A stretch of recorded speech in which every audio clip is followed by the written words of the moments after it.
Suratul Kahf ialah surah yang sentiasa diulang-ulang oleh setiap orang-orang yang beriman, di mana dalam hadis Nabi sallallahu alaihi wasallam Nabi menggalakkan kita untuk membaca suratul Kahf. Riwayat yang datang bercerita tentang galakkan untuk kita membaca suratul Kahf ini ada dua kategori. Yang pertama, riwayat yang umum. Nabi SAW menggalakkan kita untuk membaca suratul Kahf.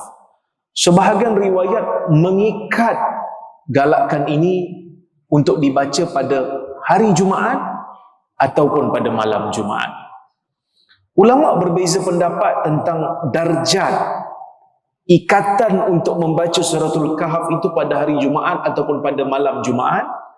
Tetapi berdasarkan kepada kajian saya melihat bahawasanya lafaz ikatan galakkan membaca suratul Kahf pada hari Jumaat dan malam Jumaat itu ialah sabit daripada hadis Nabi sallallahu alaihi wasallam. Ya, Nabi sallallahu alaihi wasallam mengatakan bahawasanya sesiapa yang membaca suratul Kahf pada hari Jumaat, maka kana lahu minan nur, dia akan mendapat cahaya bainahu wa bainal baitil atiq. Dia akan mendapat cahaya, Tuhan akan berikan dia cahaya daripada dia sampailah ke Baitul Atiq, ke Mekah. Menunjukkan bahawasanya ikatan orang yang membaca suratul Kahf ini ialah ikatan akan terus seolah-olah dia terikat dengan manba'un nubuwah, punca ataupun kita kata tempat di mana tertumbuhnya wahyu yang Allah Subhanahu wa taala turunkan kepada nabinya Muhammad sallallahu alaihi wasallam. Dalam riwayat Al-Imam Al-Bukhari, Al-Bara' ibn Azib menceritakan bahawasanya ada seorang sahabat membaca suratul Kahf, yang mana dia membaca suratul Kahf pada satu hari, tiba-tiba turun awan mendekati dia dan mendekati dia sehingga kuda yang berada di berhampiran dengan dia pun lari.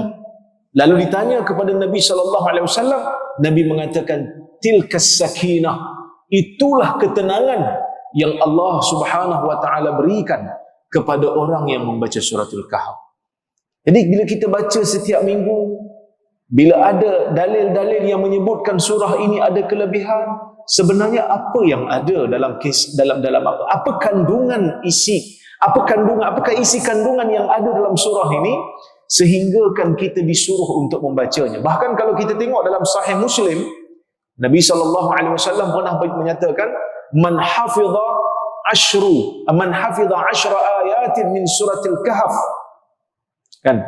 Sesiapa yang membaca 10 ayat ataupun siapa yang menghafaz 10 ayat daripada awal suratul Kahf, min awali suratil Kahf, usima minad dajjal, akan diberikan perlindungan daripada ujian ataupun daripada bencana dajjal.